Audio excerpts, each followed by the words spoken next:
Hola, ¿qué tal? Buen día. Mi nombre es Luis Carlos Figueroa. Soy residente de cardiología en el Instituto Nacional de Cardiología Ignacio Chávez. Y bueno, como parte de este curso, toca hablar en particular de las taquiarritmias de QRS ancho que tienen. Vamos a ver características muy peculiares y enfocarnos en objetivos muy concretos para que quede claro al final de la sesión. Como parte del contenido, pues bueno, vamos a dividirlo en una parte introductoria, hablar un poco de mecanismos y fisiopatología, dar un poco de diferenciación y algoritmos diagnósticos, que eso es importante. Vamos a ver que la gran ciencia de este tema a veces radica más que nada en tratar o saber diferenciar cuando es una taquicardia supraventricular un poco enmascarada o disfrazada de taquicardia ventricular y cuando es una verdadera taquicardia ventricular. Hablar un poco del tratamiento, tanto el tratamiento de manera urgente, el tratamiento según los algoritmos de la CLS y un poco de la mecánica de cómo desenmascararlas, poner obviamente un poco de ejemplos en cuanto a electros que los vamos a ir viendo durante toda la clase y al final un par más y dar unas conclusiones acerca del tema. En cuanto a los objetivos, pues bueno, van a ser objetivos muy concretos. El objetivo inicial es conocer el sustrato de estas arritmias de QRS ancho, saber por qué suceden, por qué se desencadenan. En la plática de generalidades de las arritmias ya les habrán hablado como se dieron cuenta de la mecánica, el origen de la mayoría de este tipo de anormalidades del ritmo. Sin embargo, vamos a enfocarnos quizá un poco más a la cuestión de las taquicardias de origen en el ventrículo. Otro de los objetivos es establecer los diferentes algoritmos diagnósticos. Repito, como ya les mencioné, es muy importante aprender a diferenciar la taquicardia ventricular verdadera de la taquicardia supraventricular aberrada. Ya platicaremos por qué. Y finalmente, pues es importante como objetivo definir el tratamiento dependiendo de cada escenario. Como todo en la medicina, un tratamiento para una cosa definitivamente, o la mayoría de las veces, no va a ser útil para el tratamiento de otro escenario. Y si no sabemos identificar en cuál estamos, pues definitivamente el tratamiento va a ser totalmente inútil en este caso. Ahora, ¿por qué cobra relevancia darnos cuenta de diferenciar cuál es la taquiventri de la taquisupra? Básicamente porque el ataque Ventry suele ser un escenario más catastrófico y de una necesidad de acción muchísimo más rápida. Generalmente requiere un manejo más urgente que la taquicardia supraventricular. Generalmente es menos tolerada hemodinámicamente hablando. Entonces, es importante diferenciarla también porque un mal manejo farmacológico puede impactar directamente en la morbilidad y en la mortalidad del paciente. Si por ahí hacemos un mal manejo farmacológico pensando que es una taquicardia supraventricular, podemos degenerar esa arritmia hacia una fibrilación ventricular o incluso un paro cardiorrespiratorio que pues ponen al paciente prácticamente sobre las cuerdas, clínicamente hablando. Siempre es bien importante antes de hablar de cualquier cosa, primero definir de qué estamos hablando y de qué se trata. Las definiciones son importantes. En este caso hablamos de taquicardia, de QRS ancho, cuando nos encontramos ante un ritmo de tres o más extrasístoles de morfología ventricular o de QRS ancho, que entre ellas lleven una frecuencia de más de 120 latidos por minuto y que el QRS al medirlo tenga una medición de más de 120 milisegundos o 0.12 segundos. Eso sería prácticamente tres cuadritos mínimo del electrocardiograma con la velocidad que suele programarse normalmente a 25 milímetros por segundo. Eh, es importante definir esto de la frecuencia, ya que a veces nos encontramos ante ritmos de QRS anchos que pueden llegar a estar en frecuencias menores a 120 o arriba de 100, 90, 80. Realmente ahí no estamos ante una taquicardia como tal. Incluso por ahí se identifican ritmos como el ritmo idioventricular acelerado, que es un ritmo de origen ventricular, sin embargo con una frecuencia más baja, por eso no se cataloga como taquicardia. Entonces, esa es la definición de lo que nos compete en esta clase. ¿Cuándo es sostenida y cuándo no? ¿Cuándo le agregamos el apellido de taquiventri o taquicardia ventricular sostenida? Bueno, cuando dura más de 30 segundos. Esto es importante. Nosotros en la unidad coronaria tenemos telemetría 24 horas al día para los pacientes que están ahí ingresados. Constantemente estamos revisando las grabaciones. Evidentemente no está uno parado al lado del paciente cada segundo, pero la telemetría nos ayuda a identificar si durante el día hicieron algún trastorno del ritmo asintomático. eh, y que sea importante para nosotros para iniciar algún manejo. Entonces, nosotros hacemos la medición. A veces es muy común que presenten taquicardias ventriculares asintomáticas y clínicamente estables que nadie se percata en ese momento al no estar totalmente frente al paciente las 24 horas del día. Sin embargo, por telemetría nos damos cuenta que duran cierta cantidad de segundos. Nosotros le ponemos ahí sí el apellido de sostenida o no sostenida y eso impacta directamente en el tratamiento que nosotros le vamos a dar y en las maniobras que vamos a hacer, los fármacos que vamos a utilizar y en el pronóstico evidentemente del paciente. Vamos a definir un par de perlas para saber, digo, lo más importante para nosotros como cardiólogos, pues es ciertas características, en este caso de las taquicardias. Yo creo que como médicos generales es importante tener ciertos datos muy importantes definidos en nuestra cabeza para saber identificar las cosas. Si bien como médico general a veces, como estudiante, como médico especialista no cardiólogo, no vas a meterte en mucho detalle, sí es importante que las reconozcas para poder dar un buen manejo inicial. Entonces, mucha gente le tiene por ahí miedo al electro. El electro, luego la gente le tiene miedo a no saber interpretarlo, no saber ni siquiera por dónde empezar. El electro se vuelve fácil en la medida en la que somos sistemáticos, en la que seguimos un orden y en la medida en la que tenemos en la cabeza ciertos detalles que siempre que se presenten nos haga pensar en qué escenario estamos parados. En este caso va viéndolos uno por uno. Siempre tomar en cuenta que ante una taquicardia de QRS ancho, en el 80% de las veces el origen va a ser ventricular. Es decir, ante la duda, tanto por seguridad como por probabilidad, la mayoría de las veces las taquicardias de QRS ancho van a ser de origen ventricular. Ahora, si estamos ante un paciente que se nos presenta con antecedente de enfermedad cardíaca, ya es un paciente isquémico, ya es un paciente con falla cardíaca conocida o que clínicamente nos queda claro que viene en falla cardíaca, el valor predictivo positivo, según los estudios, de que ese paciente ya con antecedente tenga una taquicardia de origen ventricular es en el 95% de los casos. Entonces, si tú tienes un paciente ya isquémico que viene con una taquicardia de QRS ancho, lo más probable es que sea de origen ventricular y hay que tomar las medidas como tales. En la exploración física es importante tomar ciertos detalles en cuenta a veces también. Conocemos las ondas A cañón, que son ondas magnificadas de pulso venoso en el cuello cuando hacemos la exploración. Y cuando se presentan las ondas A cañón, generalmente nos hablan de un ritmo ventricular, porque es un dato indirecto de que eléctricamente hay una disociación aurículo-ventricular, es decir, las aurículas van a un ritmo completamente diferente del ritmo ventricular eléctrico y de su frecuencia. Y lo que nosotros vemos en el electro prácticamente es pura y solamente la electricidad ventricular, por ahí la auricular está enmascarada, pero mecánicamente y en la exploración física eso se manifiesta como ondas a cañón que suelen ser bastante disincrónicas entre sí, no llevan un ritmo como tal.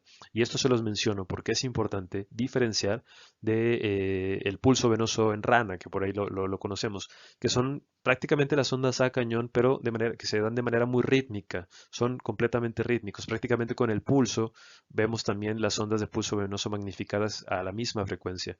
Eh, Normalmente esta exploración de tipo de ondas en rana no se suele observar en las taquicardias ventriculares. Se ha intentado definir exactamente por qué no sucede. Lo que se cree es que por la conducción eléctrica que, bueno, estas ondas o esta exploración en rana se da por taquicardias por reentradas intranodales. Por cómo fluye la electricidad, el anillo tricuspidio queda mucho más arriba en el momento en que la aurícula se está contrayendo ya.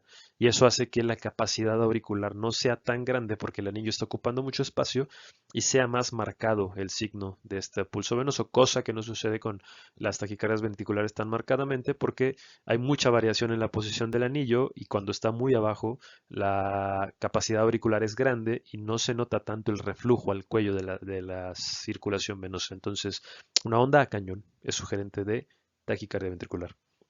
Igual, por ahí un poco va también la variabilidad en la exploración del ruido, del primer ruido, y la variabilidad de la presión arterial sugieren fuertemente un escenario de origen ventricular.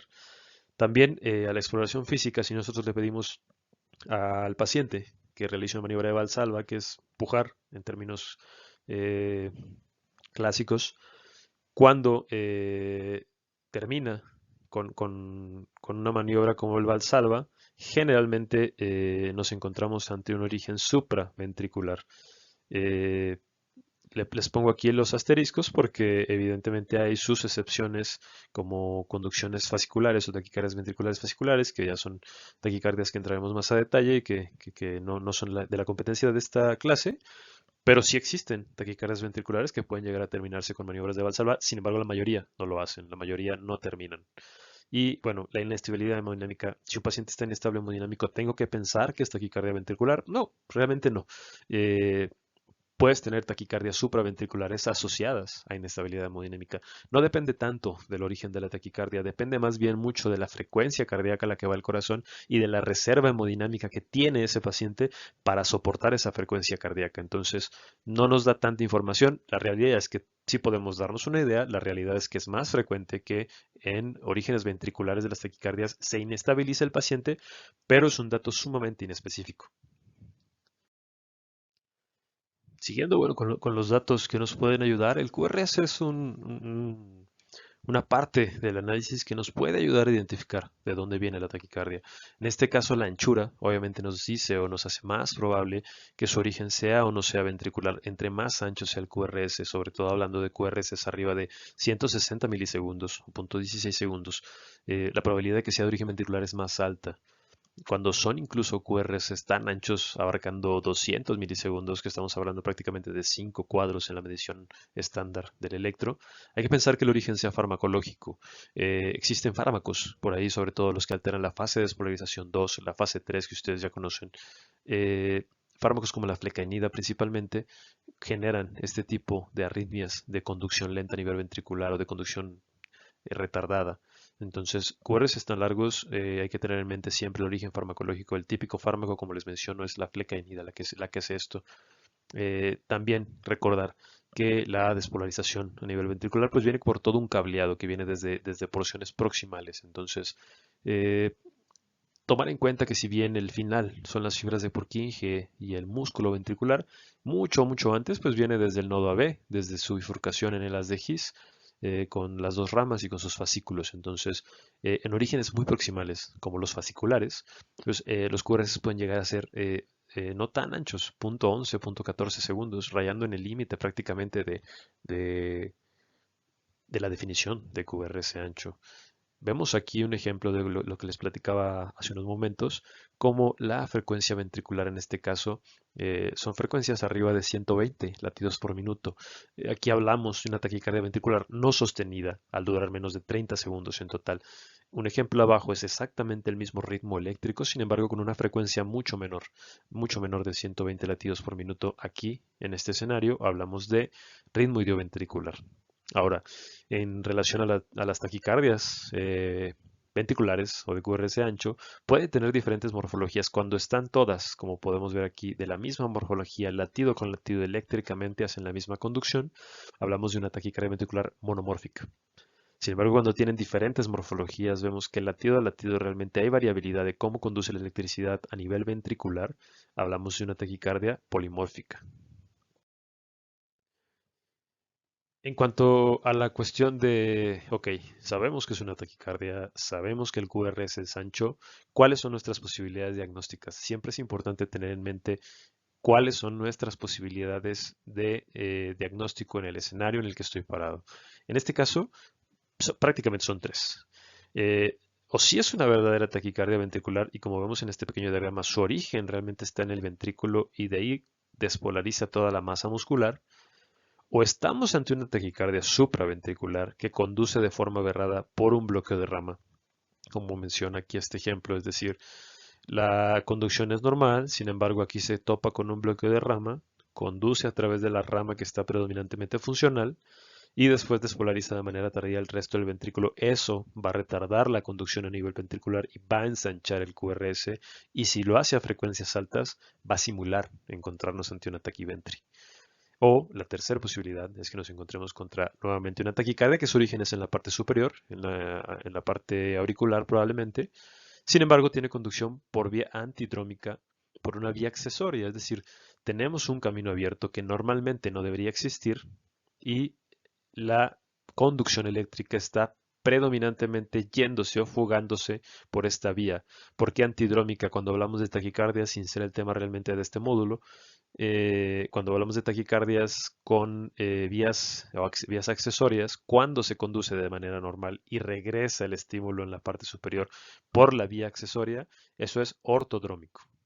Cuando el estímulo primero ingresa por la vía anómala y después regresa por la vía normal, eso es antidrómico. Y para que tú puedas ver en un electro que se ensanche el QRS, forzosamente debe ser antidrómico, forzosamente la taquicardia supra debe conducir a través de la vía accesoria para que se brinque este paso, que es lo que angosta el QRS, que es lo que hace que conduzca rápido y que no se tarde el QRS en conducir. Entonces, a fuerza tiene que ser por la vía accesoria, por eso le he pedido antidrómico. Y en cuanto a los mecanismos de por qué se generan estas taquicardias, bueno, son predominantemente cuatro los que tomamos en cuenta. Uno es el aumento del automatismo que tienen las células per se. Sabemos que las células tienen un potencial de acción establecido, el cual en diástole o en fase de repolarización suele mantenerse ligeramente más negativo, va adquiriendo poco a poco positividad, siendo algunas células las que adquieren esa positividad de manera más rápida, como son las del nodo sinusal, y llega a un umbral donde alcanzan cierta positividad que se dispara el potencial de acción primero en esas células y al dispararse ese potencial de acción recorre la carretera eléctrica cardíaca y sigue despolarizando el resto del miocardio. Cuando tenemos esa actividad que normalmente la haría el nodo sinusal en otras zonas o incluso esa actividad en el nodo sinusal pero aumentada, o en este caso zonas de automatismo aumentadas en el miocardio ventricular o en las zonas de conducción ventricular, conduciendo más rápido que el nodo sinusal, tenemos un aumento del automatismo y genera potenciales de acción que van normales y en algún punto se genera un potencial de acción que no debería estar ahí, que está aumentado de manera normal. Y entonces alguien se está despolarizando, una zona se está despolarizando de manera más rápida de lo normal. Esto es lo que explica el sustrato del aumento del automatismo. Hay otros dos escenarios en cuanto a mecanismos de las taquicardias, como son los postpotenciales tempranos y los postpotenciales tardíos. A grandes rasgos, los postpotenciales son fluctuaciones eléctricas que la membrana suele tener de forma normal en la región diastólica o en la fase de recuperación del potencial.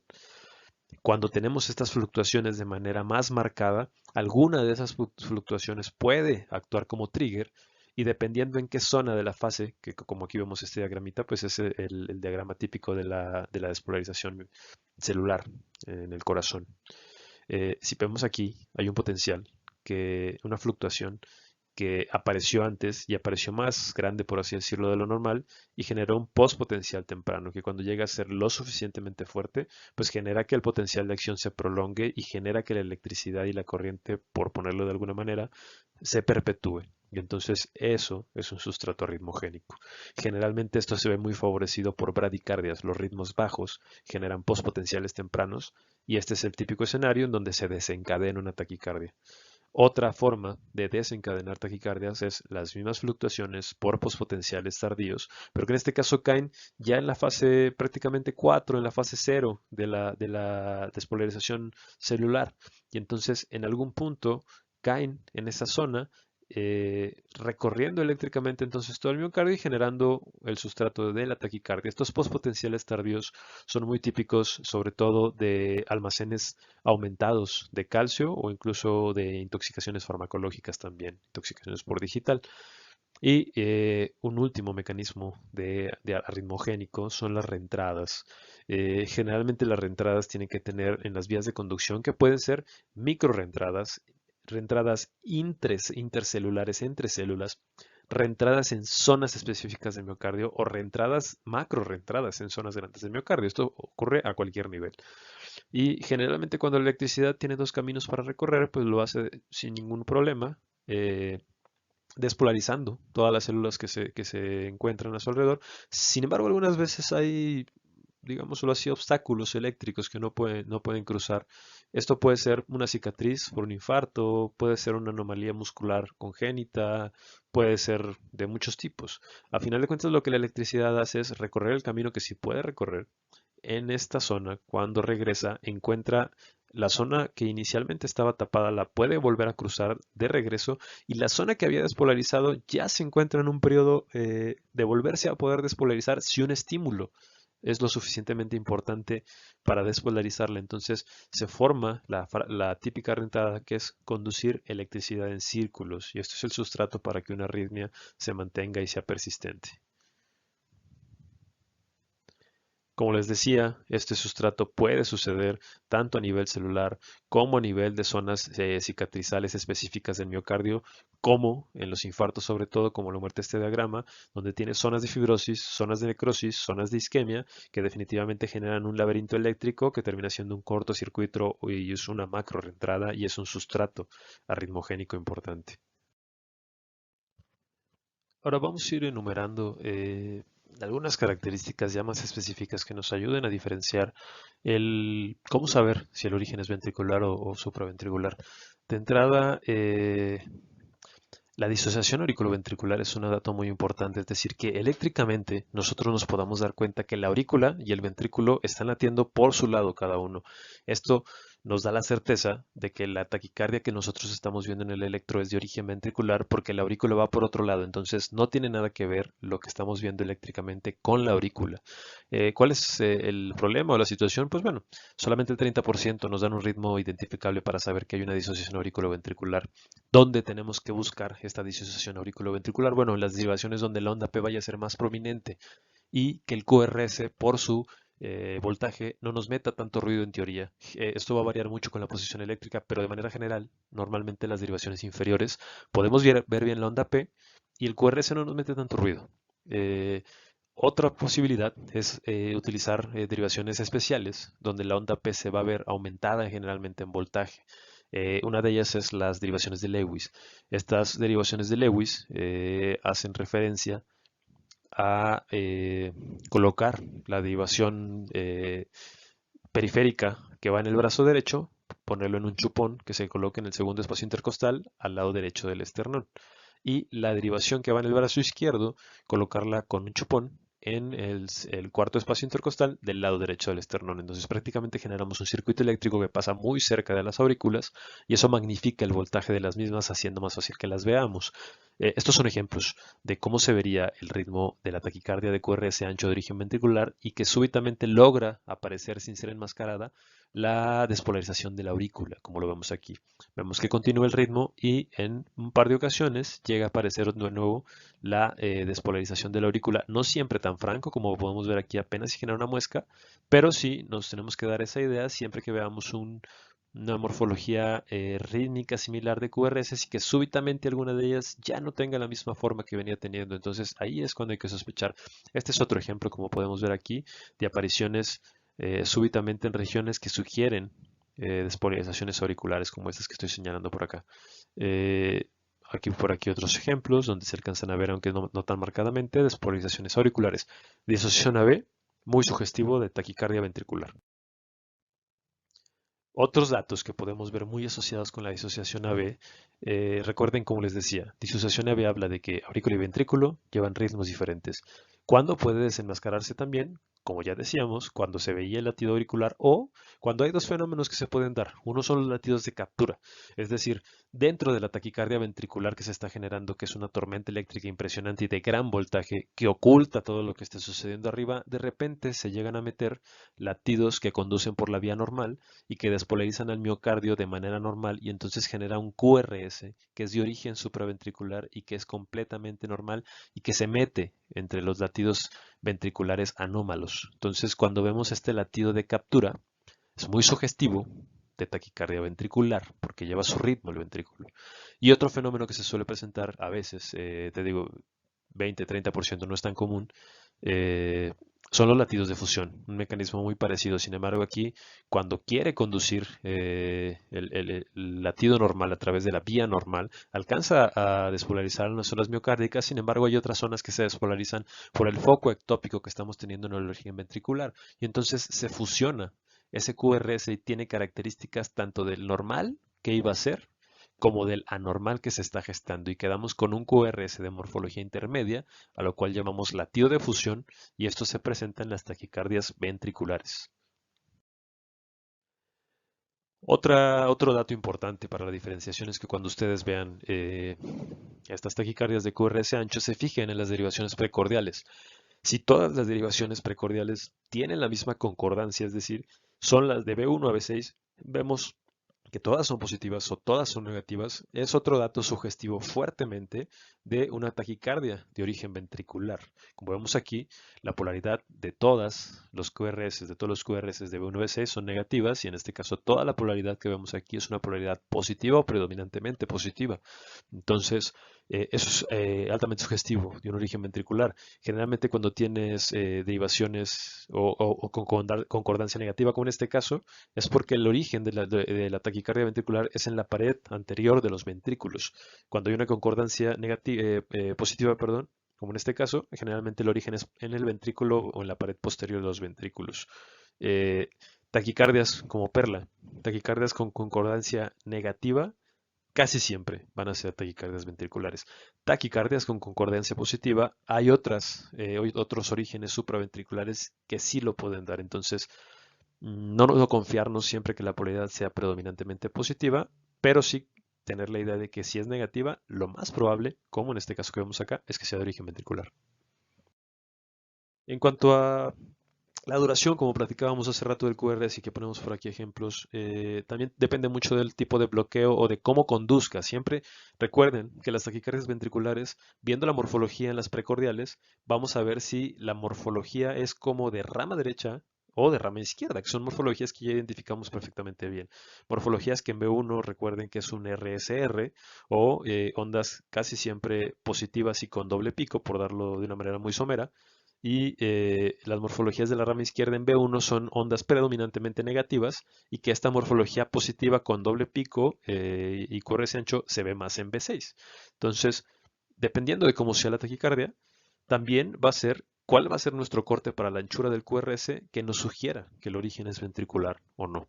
En este caso, como podemos ver aquí, es una conducción en B1 predominantemente negativa con una conducción positiva en B6 con los piquitos que les mencionaba. Y cuando conduce con bloqueo de rama izquierda, arriba de 160 milisegundos, como se ve aquí francamente, arriba de 4 cuadritos, el origen suele ser ventricular. Y cuando conduce con rama derecha, como vemos aquí, predominantemente positivo en B1, con los dos piquitos por acá, generalmente el corte es un poquito más bajo por la conducción de la rama que suele tener. Entonces el corte suele ser 140 milisegundos. En cuanto al eje, es importante. Cuando vemos o logramos identificar en el electro en dónde exactamente se genera la taquicardia, es importante ver el eje que tenía el QRS previo. Cuando hay un cambio en el eje del ritmo sinusal basal al ritmo de la taquicardia de más de 40 grados, aquí se ve francamente el eje volteado. Digo, necesitaríamos un electro de 12 derivaciones para establecer el eje exacto, pero a grandes rasgos, cuando hay un cambio franco de eje, muy seguramente el origen no es supraventricular, porque si no tendría tendría la tendencia a tener el mismo eje que en su ritmo sinusal.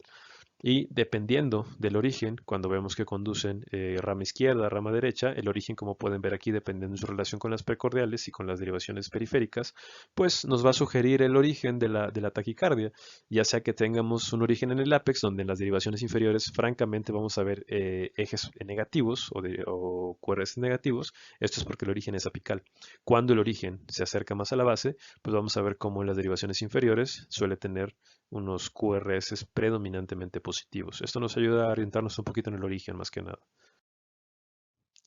Ahora, hablando en cuanto a la morfología, ya sabiendo que conduce con una característica en las precordiales de rama izquierda o de rama derecha nuestra taquicardia, pues por las morfologías se han descrito ya en varios estudios cómo suele ser la morfología de rama derecha, rama izquierda cuando es un origen ventricular.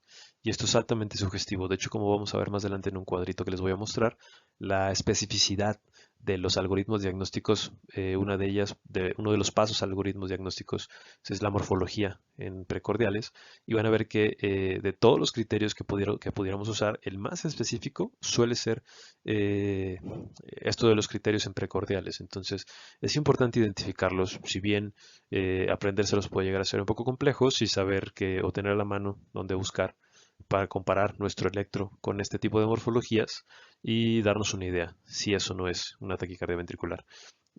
cuando conduce, como les voy a poner aquí, les voy a señalar por acá, cuando conduce con rama izquierda, generalmente el origen ventricular nos da complejos en B1 que suelen ser con una R inicial o en B1 o una Q inicial en B6 y QRS anchos con melladuras que la parte inicial o la parte principal al inicio de la corriente eléctrica o de la despolarización, hasta que se da la deflexión intrínsecoide, que es el cambio de eje aquí en este punto, suele ser larga, a diferencia de cuando son supraventriculares, suele iniciar con una R muy pequeña, a diferencia del R grande en las ventriculares, en B1, suele ser caídas bastante rápidas en el voltaje, no tan marcadamente prolongadas en tiempo como acá, en B6 no solemos normalmente ver estos complejos en Q que suelen aparecer. Cuando conduce con rama derecha, vemos que cuando son de origen ventricular suelen en B1 ser o monofásicas con una R o si acaso con una S inicial, perdón, una Q inicial pequeña y predominantemente positivos como una R larga y lenta. Y en B6 lo que solemos ver es que cuando hay R, suele ser muy pequeña en comparación con la deflexión negativa o la S. O generalmente son patrones de QS, que son patrones completamente negativos, a diferencia de las de origen supraventricular, que como podemos ver aquí, tiene incluso un patrón trifásico.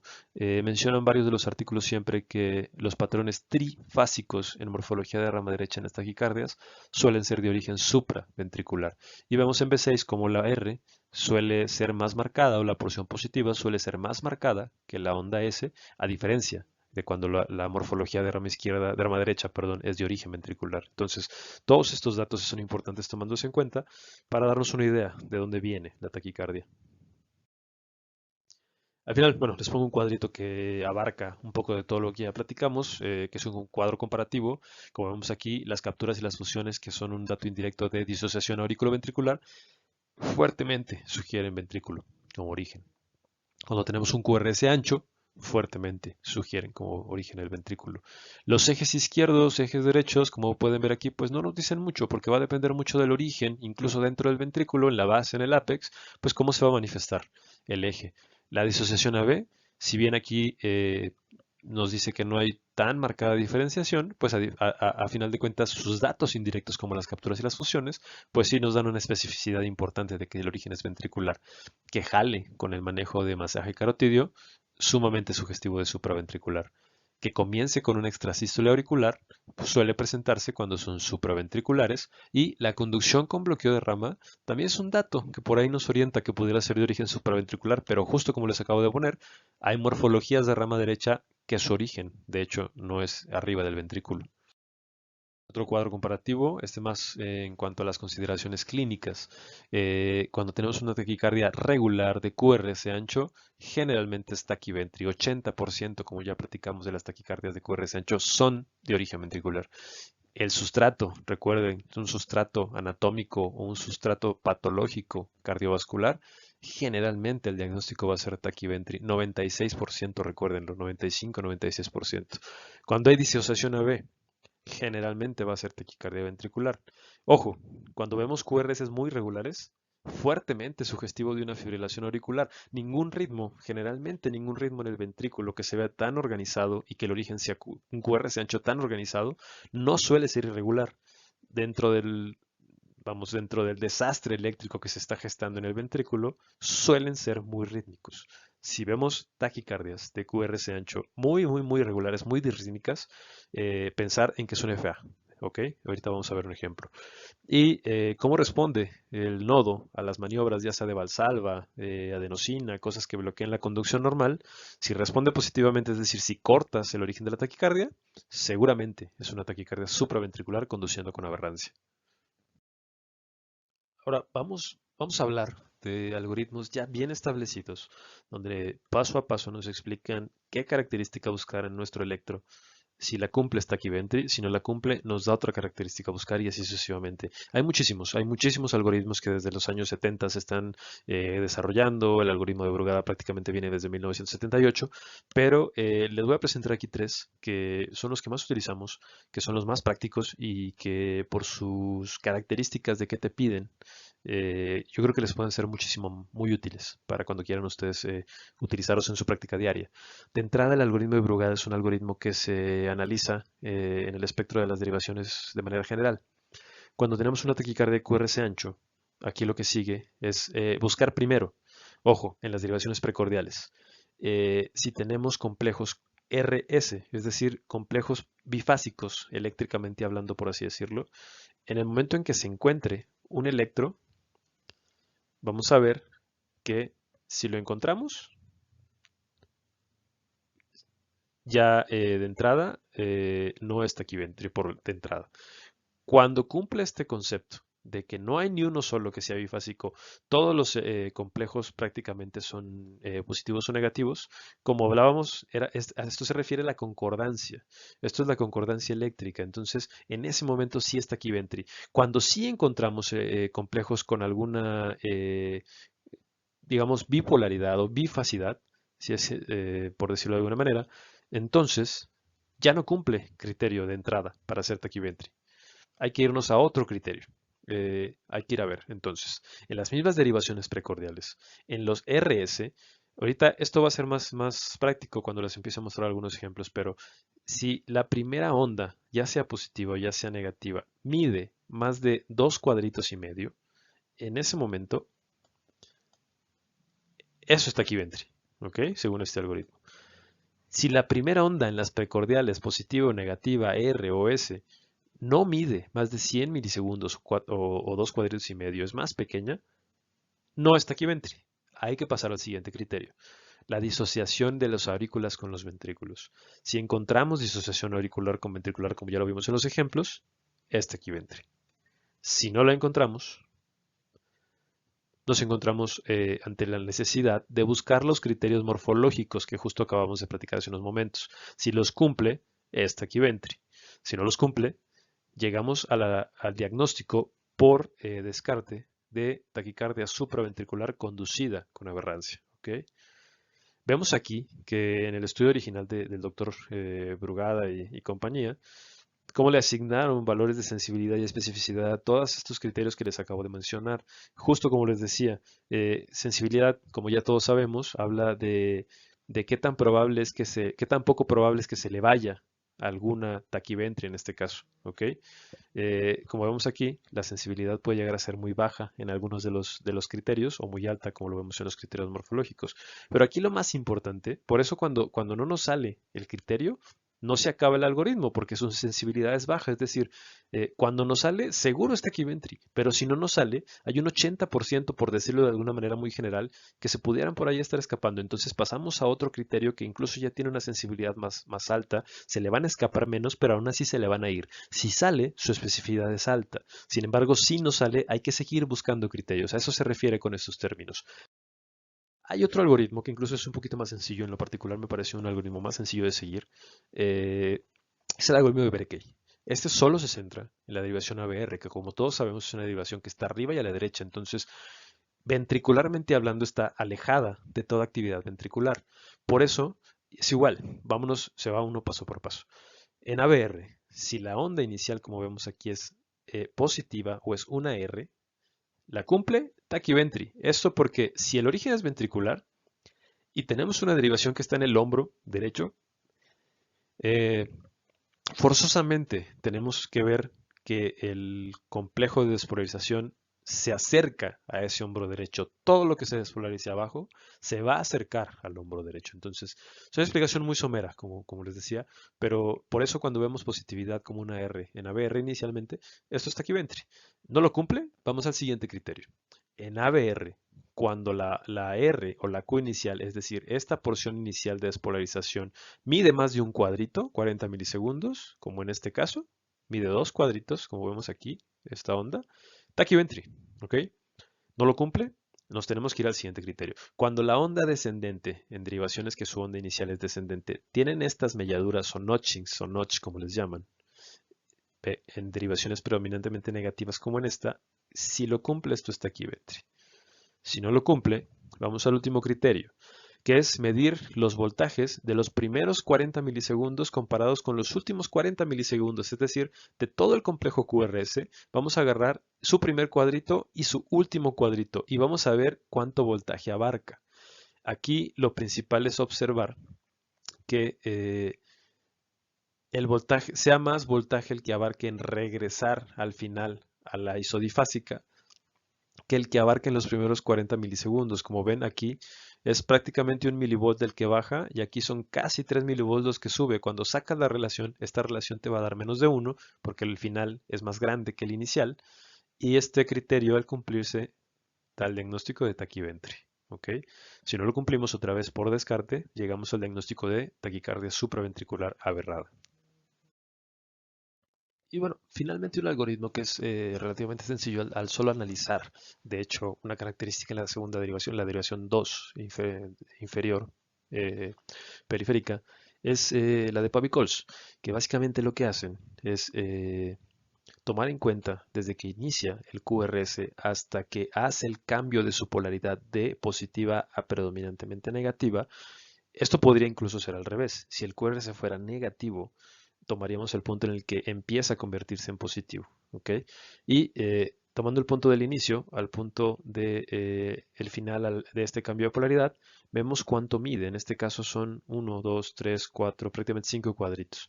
El corte que se ha hecho es de 50 milisegundos, es decir, poquito más de un cuadrito. Cuando este cambio de polaridad lleva más de ese tiempo, podemos hablar la mayoría de las veces que nos encontramos ante una taquicardia ventricular, ¿ok?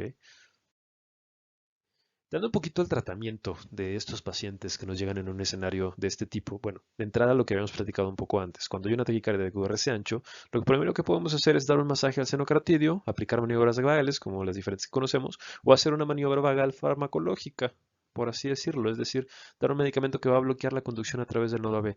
Si la taquicardia se interrumpe, es una taquicardia supraventricular que estaba conduciendo con bloqueo de rama o con aberrancia. Si la taquicardia incluso aumenta de grado en el bloqueo AB que podemos llegar a ver y sobre todo no se interrumpe, esto es una taquicardia ventricular de un origen bajo, ¿ok? De igual manera, como platicábamos hace rato, si tenemos una taquicardia QRS ancho, que ahorita lo vamos a ver en el siguiente algoritmo más a detalle, con un compromiso hemodinámico, que vamos a ver cuándo es compromiso hemodinámico, a este le toca cardioversión, a este no toca echarle ciencia, a este no toca hacer el algoritmo, buscar por Berikay, buscar por Urgada, no. Este paciente lo que hay que hacer es cardiovertirlo para que no se muera, ¿ok? Cuando no hay compromiso hemodinámico, podemos aplicar lo que previamente platicamos, dar un masaje de seno carotidio, si es efectivo está aquí supra con aberrancia, muy seguramente vamos a ver aquí la aberrancia, si es el bloqueo de rama, si es por una vía anómala, ya cuando esté conduciendo más lento, y si no es efectivo, intentar utilizar adenosina porque el porcentaje de efectividad de las maniobras vagales como el masaje de seno carotidio no es tan alto, entonces no necesariamente lo descarta. Podemos usar adenosina si la adenosina no es efectiva, incluso se llegó a recomendar o se llega a recomendar el uso de prognamida, pero vamos a dar por hecho que esto es una taquicardia ventricular. Y sobre todo si se inestabiliza, dar cardioversión. Ese es el mensaje más importante, ¿ok? Ahora, este es el algoritmo así tal cual del ACLS, de lo que nos recomienda la American Heart Association hacer ante un escenario de taquicardia, bradicardia, paro cardiorrespiratorio, ¿no? Cosa que poco a poco nos tenemos que familiarizar si están empezando en esto de la medicina, si ya tienen un tiempo por acá, pues saben que es básico esto. Eh, Primero que nada, el algoritmo, y esto tratando de desglosar las partes que más nos interesan, es siempre evaluar la frecuencia, ¿ok? Como decíamos, saber dónde estás, porque si no sabes dónde estás, evidentemente no vas a saber qué vas a hacer. Si estamos en un escenario de taquicardia y nos encontramos en un escenario primeramente de un paciente al que hay que identificarle, como dijimos, la inestabilidad, lo primero que hay que hacer siempre es una vía aérea permeable, que tengamos el oxígeno en caso de que esté hipoxémico, que esté monitorizado obviamente, y en base al ritmo y en base a la estabilidad hemodinámica, primero ver uno, ¿el paciente está hipotenso o no? ¿El paciente está con estado mental alterado, que generalmente es somnoliento o completamente irresponsivo? ¿El paciente está con datos de choque, extremidades frías, no responde? ¿El paciente está con datos de molestias torácicas, con angina franca? ¿El paciente está con datos de falla aguda? Todo esto nos ponen en el escenario de un paciente inestable hemodinámicamente. Si esto es así, lo que toca es hacer una cardioversión, como mencionábamos. Es una cardioversión sincronizada, hay que sedar al paciente siempre. Y Hay que considerar también si el QRS es estrecho, regular, podemos administrar adenosina para que la taquicardia, a pesar de ser inestable, la podamos romper, porque generalmente una taquicardia supraventricular responde muy bien con la adenosina y en el momento en que tú rompes esa frecuencia tan alta, la estabilidad hemodinámica se recupera casi de inmediato. Entonces, por eso ponen aquí considerar la adenosina. ¿Ok? En este caso siempre, cardioversión. ¿Ok? Dependiendo de, obviamente, los joules, como ya sabemos, podemos tener desfibriladores que pueden ser monofásicos, pueden ser bifásicos. En este caso, las dosis recomendadas para cardiovertir a un paciente que en nuestro escenario va a ser complejos anchos, si nuestro complejo ancho es regular, los recomendados son 100 joules, ¿ok? Si nuestro complejo ancho es irregular, esto se da a dosis de desfibrilación, ¿ok? 200 joules en los bifásicos, 360 joules en los monofásicos, ¿ok? De adenosina. La primera dosis se suele dar en bolos 6 miligramos, no hay una respuesta, la segunda dosis es al doble de 12 miligramos, ¿ok? Ahora, si este paciente es una taquiarritmia que no está inestable, no tiene ninguno de estos criterios, nos vamos a valorar hacia el QRS. Vamos a centrarnos en nuestro escenario, ¿ok? Cuando el QRS es más de 0.12 segundos, que es nuestro escenario de taquicardias de QRS ancho, vamos a ver que hay que obtener un acceso IV, hay que documentar bien la taquicardia. Ojo, nada de lo que vean en la telemetría, que generalmente es una derivación, tiene que fundar sus decisiones, ¿ok?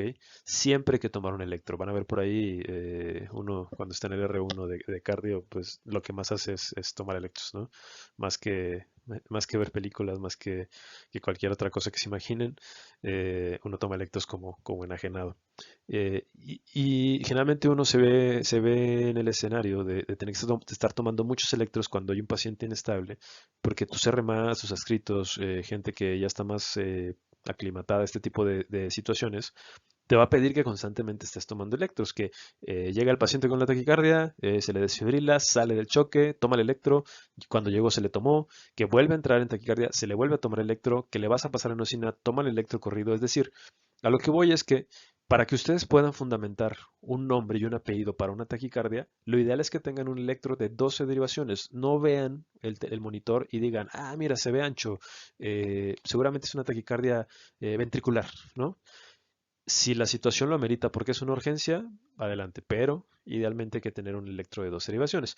Y en estos escenarios de taquicardias de QRS ancho estables, hay que considerar la administración de adenosina solamente si es regular y el patrón es monomórfico, porque es el más probable de los escenarios que quizá si sea una taquisupra que vaya a responder y que esté aberrada, ¿ok? Si no es este escenario, y sobre todo, aunque lo sea, sí considerar la infusión de antiarrítmicos, ¿ok? ¿Qué antiarrítmicos? Como poníamos hace ratito en el diagrama, puede utilizarse procainamida, estas dosis, amiodarona y isotalol. ¿Cuál es el beneficio de la amiodarona? ¿Por qué lo usamos tanto? Porque la amiodarona no necesita que no haya cardiopatía estructural. Específicamente en nuestros pacientes en el instituto, 99% tienen cardiopatía estructural. Entonces, fisiopatológicamente y clínicamente y farmacológicamente, por eso la amiodarona es más segura en esos escenarios. Ok, vamos a ver unos ejemplos y aplicar todo lo que hemos estado, los puntos que hemos estado tocando, que al final lo más importante es que todo esto lo puedan ustedes aplicar en su proceder clínico de manera diaria que se les va a venir. Eh, de entrada, bueno, este es un electro de una taquicardia. Apenas alcanza a rayar, si contamos la frecuencia cardíaca, va a estar ahí cerca de los 100 latidos por minuto. Quizá no cumple el criterio como tal de taquicardia ventricular con 120 latidos, pero bueno, seguramente no, está en el límite para una taquicardia sinusal también arriba de los 100 latidos. Vamos a aplicar primero los criterios de Brugada para ver si cumple como tal y ver si es taquiventrio o taquisupra enmascarada. Primer criterio, ver si no hay RS en ninguna de las precordiales. Ya de entrada aquí vemos una RS en todas, RS, ¿ok? Hecho, ya, con haber encontrado uno, descartamos ese. Ya no está aquí Ventri por ese criterio. Vamos al siguiente. RS, la primera R pequeña o la primera S, como sea, positivo o negativo, para la primera muesca que tenga el QRS, acuérdense que tiene que medir más de 100 milisegundos, más de 2 cuadritos y medio. Esta mide 1, siendo muy, muy, muy, 1 y cachito por ahí. Entonces, no cumple ese criterio, no está aquí, vente por ahí, seguimos. Hay que buscarle disociación AB o datos indirectos. Vemos aquí en la tira del dedos largos si alcanzamos a ver algo y efectivamente vemos aquí cómo hay un latido por ahí de fusión que comparado con los latidos que están antes, por ejemplo, tiene una morfología por ahí intermedia, incluso alcanzan como marcan aquí una P a verse. Es un dato indirecto de disociación AB.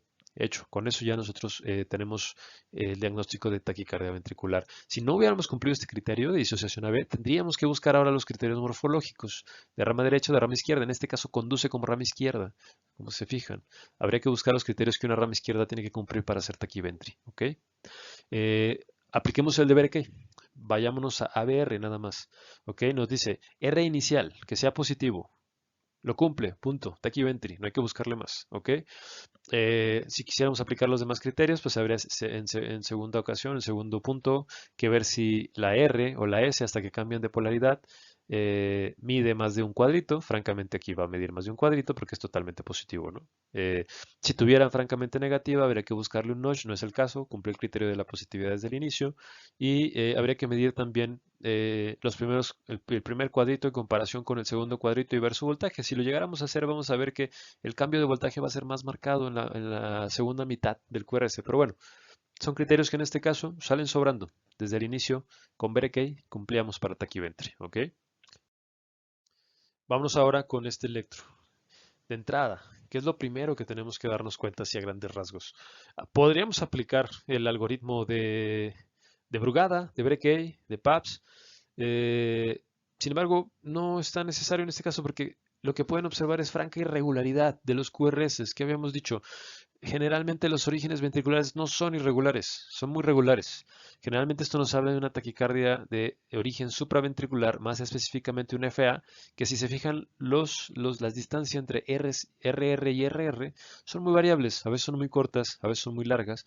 Definitivamente esto no es una taquiventri, ¿ok? Se trata de una fibrilación auricular con conducción aberrante. En este caso, vamos a intentar aplicar los criterios de Brugada, ¿ok? Vemos que ausencia de RS en todas las precordiales. La realidad es que aquí ya no lo cumplimos. Tiene una onda R por ahí. No va por ahí, ¿ok? Que la R o la S iniciales midan más de 2,5 cuadritos. La realidad es que mide 2 cuadritos. Forzando mucho tal vez cumple ese criterio. No tiene datos, no tiene latidos de captura, no tiene latidos de fusión que se le alcancen a observar. No cumple ese criterio. Y habría que buscar criterios morfológicos para conducción por rama izquierda, que es como conduce. Acuérdense también, cuando conduce por rama izquierda, la mayor probabilidad es que sea taquiventri, ¿ok? Pero bueno, desde el inicio, el diagnóstico fue FA con conducción aberrante. Ok, este es un electro muy interesante. Vemos aquí cómo tenemos una taquicardia, QRS ancho, es regular, francamente. Vemos la polaridad, los QRS anchos nos sugieren ventricular, ok. Vemos la polaridad, que es primero negativa y luego es una polaridad ya que cambia a una polaridad positiva, es decir, no hay concordancia como tal. Vemos que ABR no empieza con una polaridad positiva como tal, o sea, ya hay varias cositas aún sin aplicar los algoritmos que nos sugieren que el origen no es ventricular. Ahora, este es un paciente de 28 años, no tiene cardiopatía estructural conocida o no tiene una enfermedad cardiovascular conocida, otra cosa que nos orienta que no es ventricular el origen. Y lo que se hizo con este paciente es darle adenosina. Esto se los adelanto un poquito y los pongo ya en esta situación del escenario porque vemos con derivación 2 tiene una polaridad positiva, se le da adenosina y vemos cómo abre muy bien la taquicardia. El origen era supraventricular. Si somos muy estrictos con el algoritmo de la CLS, estábamos en un escenario en el que sí podíamos aplicar adenosina, independientemente de si había o no inestabilidad, porque era una taquicardia de QRS ancho que era monomórfica y que era regular. Entonces, se aplicó la adenosina y abre muy bien. Y aquí lo que vamos a ver es que tenía un trastorno de base de una vía accesoria. ¿Ok? Vemos como el PR está sumamente corto. Incluso por ahí podemos ver algunos latidos más claros que en otros. Entonces, este paciente, vemos aquí el PR, si lo midiéramos seguramente con esos cuadritos un poquito más grandes, pero la medición es de menos de 120 milisegundos. Entonces, francamente, conducía con una vía accesoria previamente y era lo que provocaba que tuviera una taquicardia de QRS ancho, no porque el origen fuera ventricular. Entonces, una taquisupra por vía accesoria. Veamos aquí, este es importante porque esta es una taquicardia fascicular, se los adelanto. Es una taquicardia de origen ventricular. Lo más importante que hay que darnos cuenta aquí, más allá de aplicar los criterios, es que si vemos el electro de manera general, francamente aquí vemos un latido de fusión, ¿ok?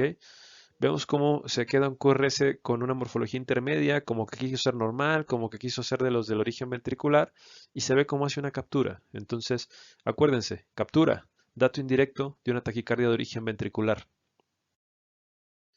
Por último, y para aplicar este último algoritmo que mencionábamos al final de la clase, solamente vamos a poner la derivación 2. Vemos que es una taquicardia de QRS ancho, positiva, con una polaridad positiva en la derivación 2, y aplicando de 50 milisegundos, es decir, más de un cuadrito y cachito, vemos que francamente desde el inicio hasta el cambio de polaridad son casi 3 cuadritos, entonces cumple el criterio de manera aislada para que el diagnóstico sea taquicardia de origen ventricular.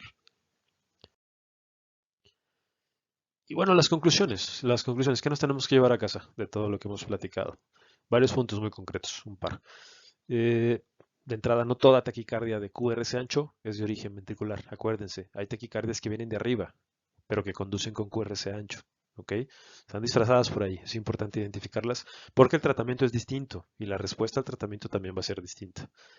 Es importante, acuérdense también, identificar el escenario de la taquicardia, sobre todo en el contexto de una urgencia. Si el paciente está inestable, no queremos echarle ciencia, no queremos saber de dónde viene la taquicardia. Hay que estabilizar primero al paciente. Ya después vemos de dónde viene, ¿ok?